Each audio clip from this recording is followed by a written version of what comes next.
धम्मं शरणं गच्छामि। तो इस प्रकार से इन बातों को अगर सोचेंगे कि हमारे क्लेश को जब तक हम नष्ट नहीं करेंगे, जब तक उनको निर्बल नहीं बनाएंगे, तब तक शायद संभव नहीं हो सकता। इस प्रकार की बातें भगवान बुद्ध के दर्शन के अतिरिक्त दूसरों में देखने को भी मिलती हैं। इसीलिए श्रुति में प्रज्ञा और चिंतन में प्रज्ञा के द्वारा हमें इस बात की जांच पड़ताल करनी चाहिए और उन्हें जानना चाहिए, क्योंकि हम लोगों में अभी क्लेश आवरण का नाश नहीं किया है। तो जैसे कि यूलामा में सड़क के बारे में बात कही गई, उनको ठीक से समझना चाहिए। और जो प्रमाण समुच्चय हैं उसमें भी कहा गया है कि प्रमाण परिवर्तन, उसमें भगवान बुद्ध को 3 या 4 नाम दिए गए हैं। तो जो प्रमाण वर्तिका का जो दूसरा अध्याय है उसमें इसकी व्याख्या विस्तार रूप से देखने को मिलती है।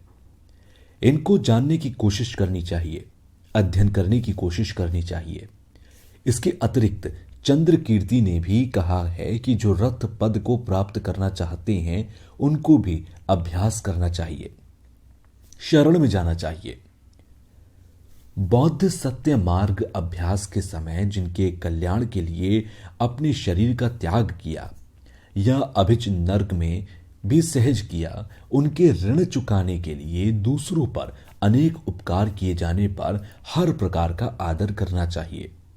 जब अपने प्रभु पाणी के उपकार के लिए शरीर की भी चिंता नहीं की, तो हम भी लोगों की सेवा कर सकते हैं, और यही उचित है, क्योंकि सुखी हो तो भगवान प्रसन्न होते हैं और कोई दुखी हो तो वो अप्रसन्न होते हैं। प्राणियों को प्रसन्न करना भगवान के ऊपर उपकार करने के समान है। जैसे आग की लपटों में जल रहे आदमी को कोई भी सुविधा काम नहीं आती, उसी प्रकार प्राणी की हानि कर बुद्ध को संतुष्ट नहीं किया जा सकता। पहले जो हमारी करुणा है उसे उत्पन्न करना चाहिए और फिर करुणा की शक्ति को बढ़ाने का प्रयास करना चाहिए। और इस प्रकार की जो बातें हैं वो भगवान बुद्ध ने भी स्वयं कही हैं। अगर मान लीजिए हम किसी दूसरे शत्रु का नुकसान पहुंचाते हैं और वो कहे जिन भगवान को आप मानते हैं वो बहुत खुश होंगे, तो ऐसा कभी संभव नहीं हो सकता। अगर आप किसी का हित करते हैं, किसी का फायदा करते हैं, तो भगवान बुद्ध भी खुश होते हैं। तो अगर आप बुरे कर्म करें और भगवान बुद्ध में श्रद्धा रखें तो ये अच्छी बात नहीं होती। और इस प्रकार का जो ज्ञान है वह भगवान बुद्ध ने कभी एक जन्म में अभ्यास नहीं किया, बल्कि कई जन्मों तक इसका अभ्यास करते करते इसको प्राप्त किया है। अगर हम सिर्फ बुद्धम शरणम गच्छामि ही कहते रहेंगे तो इसका कोई लाभ नहीं है। अब तक प्राणियों के कारण भगवान का तथागत प्रसन्न होने का पाप उद्देशना करके बुद्धों से क्षमा याचना करनी चाहिए, और साथ ही ये भी प्रार्थना करनी चाहिए कि तथागतों को प्रसन्न करने के लिए जगत का सेवक बनूंगा, और ये दूसरे प्राणी भले ही मेरे प्राण ले लें तब भी इनका अनुपकार नहीं करूंगा। अभी तक तो हम स्वार्थी रहे हैं, दूसरों के बारे में भी कभी नहीं सोचा है। अगर आप वाकई में भगवान बुद्ध के शिष्य बनना चाहते हैं तो जो आपकी सोच है उसे बदलने की कोशिश करना चाहिए। इसमें संदेह नहीं है कि तथागत ने परमात्म परिवर्तन स्वयं गुणों के स्थानांतरण अभ्यास के द्वारा अपना लिया हो। इसीलिए साधारण प्राणियों को उस तथागत का स्वरूप मानकर उसका आदर करना चाहिए। तो दूसरों का हित करना चाहिए, शत्रुओं का हित करना चाहिए। जैसा भगवान बुद्ध ने कहा उसी प्रकार से करना चाहिए। इसीलिए साधारण प्राणी को तथागत का स्वरूप मानकर उनका आदर करना आवश्यक है। अगर इस तरह से अभ्यास करेंगे तो आपको इस जीवन में भी लाभ होगा और खुशी होगी। और बौद्ध चित्त का जो लाभ है वो कितना महत्वपूर्ण हो सकता है। अगर आप अपने बारे में सोचें तो कुछ लाभ नहीं हो सकता, और अगर आप बेवकूफ़ी करें या फिर अपने आप को संकुचित रखें तो उससे कुछ नहीं हो सकता। ये मैं नहीं कह रहा हूं कि आप अपने आप को बिल्कुल छोड़ दें, ऐसा नहीं करना है, क्योंकि अपने को भी सुख की आवश्यकता होती है, अपने आप को भी तसल्ली की आवश्यकता होती है, लेकिन केवल अपने लिए ही सोचना, जैसे हमें ही सुख मिले, हमें ही तसल्ली मिले, तो ये एक तरह की बेवकूफ़ी जैसी बात है। जैसे कोई राजा किसी को कष्ट पहुंचाता है और लोग दूर से देखते हुए भी उसका विरोध नहीं करते क्योंकि वो राजा है, उसी प्रकार बहुत दुर्लभ प्राणियों को भी परेशान नहीं करना चाहिए क्योंकि नरकपाल और कृपाल उनके पीछे हैं। अतः हम एक अच्छे राजा की तरह प्राणियों को संतुष्ट करना चाहिए। परंतु वाकई में राजा को खुश करना और प्राणियों पर उपकार करने में बहुत अंतर है, क्योंकि राजा भले ही हम पर कितना भी क्रोधित क्यों ना हो, प्राणियों पर अपकार कर अपना फल नरक में नहीं गिरा सकता। न राजा संतुष्ट होने पर भी हम प्राणियों का कल्याण करने के लिए फल स्वरूप मिलने वाला बुद्धत्व नहीं दे सकता। शब्दों के उपकार से भविष्य में बुद्धत्व प्राप्त होना निश्चित है। अगर हम हमेशा दूसरों का हित करेंगे और इसी जीवन काल में शब्दों के उपकार में बुद्धत्व प्राप्त करना निश्चित है, और इसी जीवन में हमें नाश या सुख, शांति जैसे सुखद चीजें देखने को मिलती हैं। अतः प्राणियों का उपकार करना चाहिए। मैंने 1967 में सबसे पहले बौद्धचर अवतार को सीखा, तो उस समय मैंने देखा कि दूसरों के बारे में सोचना बहुत मुश्किल है, ऐसा नहीं किया जा सकता। मैंने सीखा और फिर दूसरों को भी सिखाया। तो इसके बारे में जब सोचते हैं तो मन में काफी परिवर्तन होता है। इसका परिणाम यह हुआ कि मन में तसल्ली, भय, डर का पैदा होना। तो अगर मन में अगर शांति होती है तो हमारे शरीर को उससे लाभ मिलता है। लोग अक्सर मुझसे कहते हैं कि आपकी इतनी उम्र हो गई लेकिन अभी भी आपका चेहरा एक बच्चे की तरह है, तो इसका क्या राज है? तो मैं मजाक के तौर पर कह देता हूं कि ये मेरी खास बात है, मैं आपको नहीं बताऊंगा। कहने की बात यह है कि हमारे मन में कोई भय या डर नहीं है, क्रोध नहीं है। इन चीजों से क्या फायदा मिलता है? आप सभी चाहते होंगे कि अच्छा शरीर हो, इसके लिए आप कसरत इत्यादि करते हैं। तो इससे पहले महत्वपूर्ण बात है कि आप अपने मन को अच्छी तरह से रखें, मन में किसी प्रकार का क्रोध ना रखें। अगर क्रोध आए भी तो उसे नष्ट कर दें, इससे आपके शरीर को भी फायदा होगा। हमें क्षमा अभ्यास करने की अति आवश्यकता है।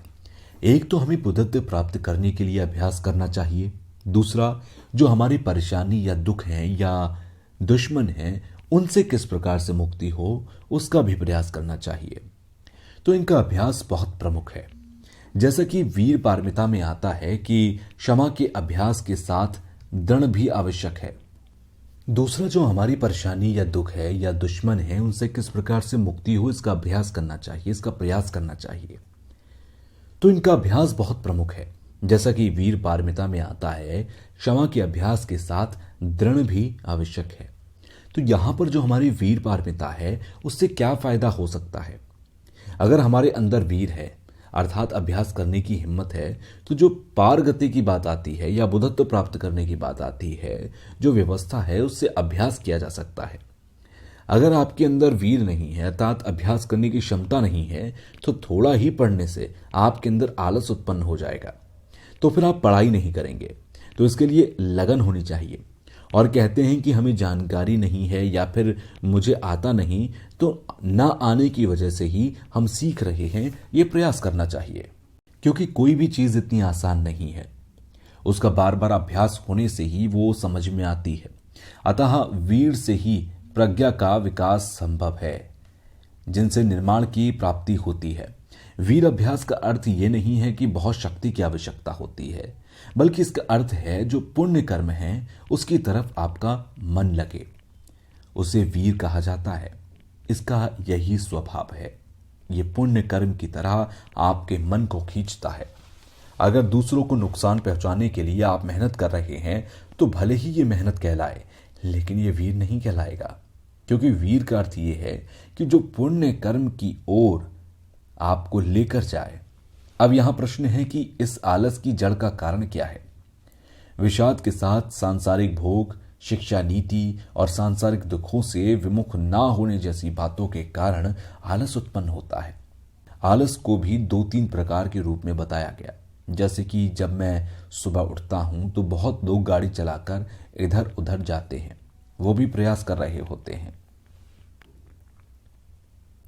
वो लोग जो इस प्रकार का अभ्यास कर रहे हैं या वीर कर रहे हैं, वो पैसा कमाने के लिए या फिर क्षणिक जीवन के लिए कर रहे हैं। ना कि अपने मन में सुख या परिवर्तन के लिए कर रहे हैं। जैसा कि मैंने पहले भी कहा था कि आजकल जो शिक्षा पद्धति है वो भौतिक चीज़ों को कैसे बढ़ाएं या ज़्यादा पैसे कैसे कमाएं इसके लिए है। जिसके पास ज़्यादा शिक्षा होती है, जो ज़्यादा पढ़ा लिखा होता है, उसके कारण ही ज़्यादा बुराइयां या झगड़े इत्यादि होते हैं।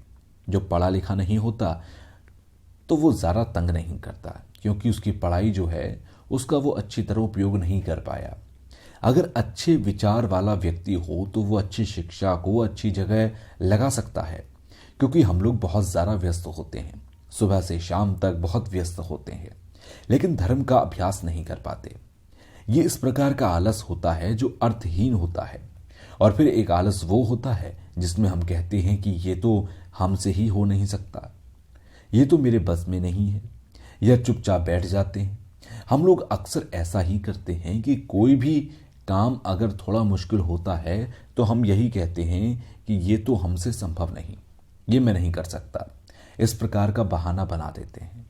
इसलिए जो भी बातें हों इसके लिए मन में एक उत्सुकता पैदा होनी चाहिए। मैं हमेशा यही कहता हूं। हम लोग अक्सर ऐसा करते हैं कि कोई भी काम अगर थोड़ा मुश्किल होता है तो हम यही कहते हैं कि ये तो हमसे संभव नहीं है, ये मैं नहीं कर सकता, इस प्रकार का बहाना बना देते हैं। इसलिए जो भी बातें हों उसके लिए मन में एक उत्सुकता पैदा होनी चाहिए। मैं हमेशा यही कहता हूं। भगवान बुद्ध ने सबसे पहले 4 सत्य बताए हैं, तो 4 आदि सत्य को 4 अलग अलग कड़ी में बताए गए और उनके भाग भी बताए गए। सबसे पहले सुख दुख का कारण, उसके बाद निरोग सत्य के बारे में बताया गया। तो उन्होंने कहा कि दुख को नष्ट नहीं किया जा सकता, उसका प्रयास किया जा सकता है। तो इस प्रकार से भगवान बुद्ध का धर्म पढ़ने से मन में उत्सुकता पैदा होती है। तो भगवान बुद्ध के धर्म को उत्सुकता के अनुसार जानना चाहिए। भगवान बुद्ध क्या हैं उनके बारे में भी जानना चाहिए। फिर उसके बाद कर्म फल और पुनर्जन्म के बारे में जानना चाहिए। मैं हमेशा एक उदाहरण देता हूं, एक मजाक के तौर पर कहता हूं। एक बार की बात है, एक विद्वान थे, उनसे मिलने के लिए कोई व्यक्ति आया। उसने कहा कि मैं विद्वान जी से मिलना चाहता हूं। तो वहां पर जो शिष्य थे उन्होंने कहा कि आज विद्वान जी नहीं है। व्यक्ति ने पूछा गुरुजी कहाँ गए हैं? तो जो शिष्य थे उन्होंने कहा कि गुरुजी बड़े बुजुर्गों में भय पैदा करने गए हैं, डर पैदा करने गए हैं। तो भगवान बुद्ध का जो धर्म है वो डर के कारण अभ्यास में लाया जाए ऐसी बात नहीं है। तो भगवान बुद्ध ने बुद्धत्व को जानने के लिए कहा या जानकर के कहा कि जो हमारे क्लेश हैं, जो हमारी अज्ञानता है, उसे नष्ट नहीं किया जा सकता। तब उन्होंने निरोध सत्य के बारे में बताया।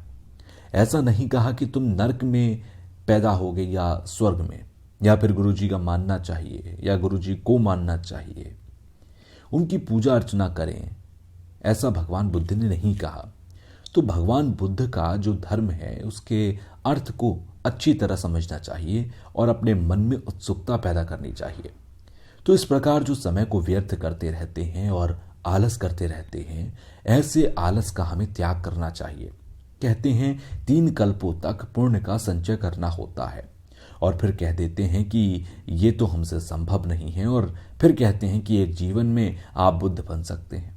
तो लोग मेहनत करना शुरू कर देते हैं, और जैसे कि कहते हैं कि 3 कल्पों तक पुण्य संचय करना चाहिए, तो उस कार्य को छोड़ देते हैं। तो इस प्रकार आलस में पड़ जाते हैं और फिर एकदम अभ्यास करना छोड़ देते हैं। तो इस प्रकार की बातें बेवकूफ़ी हैं। तो इस प्रकार हम पागलपन में बने रहें, दुख में बने रहें, तो कोई अच्छी बात नहीं है। तो 3 कल्पों की बात की जाए तो 3 कल्प एक बार में नहीं हो जाते, उनके लिए प्रयास करने की आवश्यकता होती है। अगर एक कदम रखें तो दूसरा कदम भी रखना होता है, और हम लेटे रहें, कुछ भी करें नहीं और सोचें कि हमारे अंदर की सारी बुराइयां नष्ट हो जाएं, तो ये संभव नहीं है। जैसे कि यहाँ 3 प्रकार के आलस का वर्णन है। अब प्रश्न ये है कि इस आलस का जड़ या कारण क्या है। तो ऐसी परिस्थिति में हमें अपने आप को यह याद दिलाना चाहिए कि हम क्लेश के अधीन होकर तृष्णा आदि में पड़े हुए हैं। तो अभी तक हम लोग क्लेश के कारण यहां पड़े हैं और बहुचक्र में बार बार जन्म ले रहे हैं। तो ये जो हमें जन्म मिला है वो भी कर्म और क्लेश के कारण ही मिला है। तो खासकर जो हमारा क्लेश है उसके कारण ये शरीर मिला। तो ये जो शरीर मिला ये बहुत सारे हेतुओं यानी कि वजहों से मिला है, बहुत सारे उद्देश्यों के कारण मिला है। जैसा कि हम जो बहुचक्र होता है उसे देखें तो सबसे पहले क्लेश के कर्मों को करने के कारण उसमें जन्म मरण की इत्यादि की चीजें आती हैं। उसे ठीक से देखना चाहिए और ठीक उसी प्रकार से प्रति संपुत्पाद में जो 12 कड़ियां हैं उनको भी देखना चाहिए कि किस प्रकार अज्ञानता या जन्म मरण की व्याख्या की जाती है। तो क्लेश को नष्ट करने के लिए थोड़ा भी हमारे अंदर सोच नहीं है तो धर्म का अभ्यास करने का कोई फायदा नहीं है। जैसे कि हम लोग सुबह से यहां बैठे हैं तो अब तक हमने कितने क्लेश कर लिए होंगे। हम अनंत प्रकार के क्लेश उत्पन्न करते रहते हैं क्योंकि सारे क्लेश हमारे चित्त के द्वारा ही उत्पन्न होते हैं और जो चित्त में हमारी वासना है या हमारे बुरे विचार जो उत्पन्न होते रहते हैं उन्हें नष्ट करना चाहिए। चंद्र कीर्ति ने भी कहा कि हम लोग प्रतिदिन क्लेश का संचय करते रहते हैं जिसके कारण हम मजबूरन बहुचक्र में गिरते हैं। एक सार के रूप में कहा जाए तो जो हमारी अज्ञानता है उसके कारण ही हम जन्म लेते हैं। जैसे कि इंजन तभी चलता है जब उसमें बिजली होती है। अगर बिजली को रोक दिया जाए तो जो इंजन के चलने की प्रक्रिया है वो रुक जाएगी। तो ठीक हमारे बहुचक्र में आने की जो वजह है वो अज्ञानता है। तो अज्ञानता को हम जब नष्ट कर देंगे तो फिर नहीं होगा। कर्म फल के कारण अज्ञानता उत्पन्न होती है। एक कर्म पुण्य के कारण किए जाते हैं, एक कुशल कर्म होते हैं। क्लेश की अगर जड़ देखी जाए तो वो हमारे स्वार्थ भावना है। इसी के कारण सारे क्लेश उत्पन्न होते हैं। इसलिए जो शून्यता का सिद्धांत है उसका अभ्यास करने के लिए मेहनत की जरूरत है। अगर हम सोचें कि ये चीज पूजा पाठ से संभव है तो ऐसा नहीं। जो हमारा क्लेश है या जो स्वार्थी भावना है अगर उसे नष्ट करना है तो उसके लिए शून्यता का अभ्यास परम आवश्यक है। करुणा मैत्री जो है वो हमारी स्वार्थ की भावना है। जो हमारी स्वार्थी भावना है उसके लिए शून्यता का अभ्यास होना चाहिए। जो हमारा क्लेश है, आसक्ति है, वो भी एक प्रकार का चित्त है। इस प्रकार के जो चित्त हैं उसे नष्ट करना है। जैसे कि बहुचक्र की जड़ को हम अज्ञानता कहते हैं तो इसको नष्ट करने के लिए शून्यता के सिद्धांत को जानना चाहिए। ये बहुत महत्वपूर्ण है। अगर अच्छी तरह से शरण गमन चाहते हैं तब भी आपको शून्यता को जानना चाहिए और अगर बौद्ध धर्म को भी अच्छे से जानना चाहते हैं तो भी शून्यता को जानना चाहिए। निरोग मार्ग को अच्छे से जानना चाहते हैं तो भी आपको शून्यता को जानना चाहिए और बुद्धत्व को प्राप्त करना चाहते हैं तो उसके लिए भी शून्यता की आवश्यकता होती है। एक बार तिब्बत में माध्यमिक दर्शन के बारे में इतना ज्ञान नहीं था, इतना ध्यान नहीं देते थे। एक बार एक शाक्य परंपरा के जो एक विद्वान थे उन्होंने माध्यमिक दर्शन के बारे में काफी रुचि दिखाई। ऐसा कहा जाता है कि वो हमेशा माध्यमिक दर्शन के बारे में ही सोचते थे। म्यांगो जाकी उन्होंने जो बौद्धचर अवतार की जो एक चर्चा है उसमें उन्होंने कहा कि जो तिब्बत के मध्य में थे उन्होंने कहा कि माध्यमिक दर्शन के प्रति मेरी बहुत ही रुचि है। तो उनका प्रभाव जिरमपुच्ची पर भी पड़ा क्योंकि बहुत सी चीजों का दूसरों पर प्रभाव तो पड़ता ही है। तो सभी के सभी शून्यता का तो अभ्यास करते ही हैं। जैसे शांति रक्षित हों या शांति देव हों, सभी शून्यता का अभ्यास करते हैं, लेकिन खासकर माध्यमिक दर्शन को पढ़ना चाहिए। तो रिधानबा जी के समय में जो शुरुआत हुई कि माध्यमिक दर्शन का अध्ययन करना चाहिए, बुद्धत्व की जो बात है उसे अपनी समझ से काफी जाना जा सकता है। तो अगर उनकी बातों को ना जानकर केवल उनके बारे में पढ़ें तो उससे कुछ ज्यादा लाभ नहीं हो सकता, इसलिए उसको जानना चाहिए। अगर शून्यता और बौद्धचित्त का ज्ञान आपके अंदर हो तो हमें जो हमारा शरीर मिला है उसके अतिरिक्त जो 10 प्रकार के अर्थ होते हैं उन 10 प्रकार के अर्थ पर यह पूर्ण रूप रहा है या नहीं, ये जानने के लिए इस प्रकार की हमारे अंदर रुचि होनी चाहिए। और अपने आसपास लोगों को हो रहे कष्ट को देखकर भी अगर आपको नींद आती है या आलस आता है तो आप चांडाल के भैंसे के समान हैं। जब अमर मार्ग के सारे रास्ते बंद कर ये माने कि कोई अपनी इच्छा से हमारी निगरानी कर रहा है तो हमें खाने पीने और सोने में समय व्यर्थ नहीं करना चाहिए। जब तक हम जीवित हैं हमें पुण्य संचित करना चाहिए। आलस छोड़कर पुण्य कर्म करने का प्रयत्न करना चाहिए। यदि मौत आने का कोई निश्चित समय होता तो हम उससे पहले पुण्य कर्म आरंभ कर सकते थे, लेकिन ऐसा नहीं है। किसी भी काम को कभी भी आरंभ किया जा सकता है। मृत्यु के समय अपने निकट बैठे बंधुओं के चेहरे पर सिर्फ आंसू ही देखने को मिलते हैं। यही नहीं, बल्कि अपनी मृत्यु के समय अपने अपराध दूसरों को मालूम हो या ना हो, किसी न्यायालय में गए हों या ना गए हों, उस समय बार बार याद करते हैं। अगर बिना मेहनत के अच्छे फल मिल जाएं, तो इस प्रकार की जो सोच है वो आपकी खाली सोच है। और अगर आपका शरीर मजबूत हो तब भी आप मेहनत नहीं कर सकते। शरणं गच्छामि धम्मं शरणं गच्छामि